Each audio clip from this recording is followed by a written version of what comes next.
కేసులో కూడా దానికి సంబంధించిన వాళ్ళు ముందు ఫస్ట్ విరాట్ మాకు ఇవ్వండి. ఇవ్వకుండా ఎవరిలో తీసుకుంటా మా వర్గాలకు మేము అసలుకే దూరమై ఉన్నాం, వివేక్షతగా అనుభవిస్తున్నాం, ముందు ప్రయాణం మాకు ఇవ్వాలని నేను కోరుతున్నాం. ఇంకోటి ఈ రిజర్వేషన్ వీళ్ళకి ఎస్సీలకు ఎందుకు అంటున్నాం, మేము వాళ్ళకు చిన్న మాట ఇక్కడ చెప్పదలుచుకున్నాం.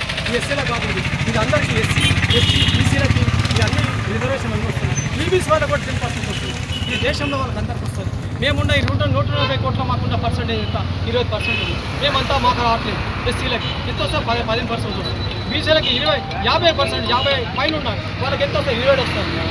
ఎస్టీలకు ఎంత ఉన్నారు, వాళ్ళకి 7%, వాళ్ళకు ఉంటే 17% ఉన్నారు, వాళ్ళకి రావట్లేదు.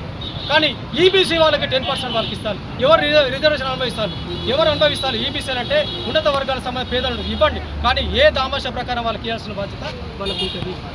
ఇప్పుడు మహిళలు బిల్లు పెట్టాలంటుంది, మహిళా బిల్లు పెట్టే సంతోషించి కానీ మహిళా బిల్లు పెట్టిన తర్వాత కూడా మహిళలకి దామాష ప్రకారం ఎస్సీ ఎస్టీ బీసీలకు ఏ రిజర్వేషన్ కావాలో ఆ ప్రకారం ఏ స్థానిక సంస్థలు శాసనసభలో కానీ పార్లమెంట్ ఇతర అన్నింటిలో కూడా ప్రాధాన్యత దామాష ప్రకారం వాళ్ళకి గ్రామాలలో మన బెల్ట్ షాప్ ఎవరుంటారు ఇక్కడ? దళితులు, ఎస్సీ ఎస్టీ బీసీ వాళ్ళే ఉంటారు.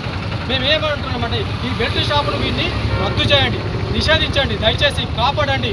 దీని ద్వారా ఏంటంటే ఈ బెల్ట్ షాపుల వల్ల గుడమ్మ ఇవన్నీ చాలా వస్తాయి. ఇది దయచేసి కాపాడండి. యువత ఈరోజు గంజాయికి రోజు మేము చూస్తున్నాము, రకరకాలుగా దీన్ని చేయాల్సిన బాధ్యత. కోర్టు వ్యవసాయం చేస్తున్నారు ఈ ప్రాంతంలో, ఏజెన్సీ ప్రాంతంలో అనేక సంవత్సరాలు 50-70 సంవత్సరాలు చేస్తున్నారు.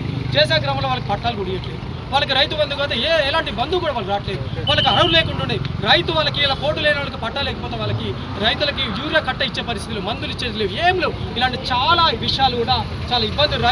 ఈ దళితులు పట్ల కోర్టు వ్యవసాయం చేస్తున్న వాళ్ళు చాలా ఇబ్బంది పడుతుంది. దయచేసి దీన్ని గమనించి రాష్ట్ర ప్రభుత్వం వెంటనే రైతులకు సంబంధించి ఈ మ్యాపింగ్ ద్వారా యూరియాలు కాకుండా ఫ్రీ ఓపెన్ మార్కెట్ చేసి దయచేసి రైతులు కూడా చేయాల్సిన బాధ్యత ఉంటుంది. మేము ఎందుకు చెప్తున్నామంటే మాకు సంబంధించిన అంశాలు ఏదున్నా కూడా మేము వ్యవస్థ లోన్ అవుతున్నాం.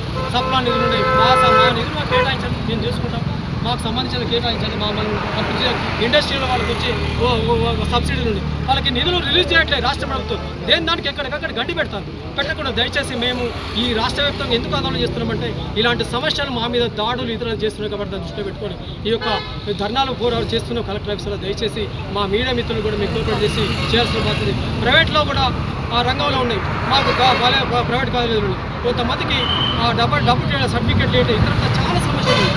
దీన్ని ప్రభుత్వం వెంటనే స్పందించి చేయాల్సిన బాధ్యత. రియంబర్స్మెంట్స్ ఇవ్వట్లేదు. ఇంకా 11,000 మందికి ఇవ్వాలి, 11,000 కోట్లు ఇవ్వాలి, కానీ ఇచ్చే పరిస్థితి లేకుండా దయచేసి పిల్లలు చాలా ఇబ్బంది పడుతుంటారు. దళితులు ఉంటారు, అగ్రవర్ణాల పేదలు ఉంటారు, అన్ని రకాల పేదలు ఉంటారు. కాబట్టి దయచేసి దాని నిధులు కేటాయించాలని తెలియజేసి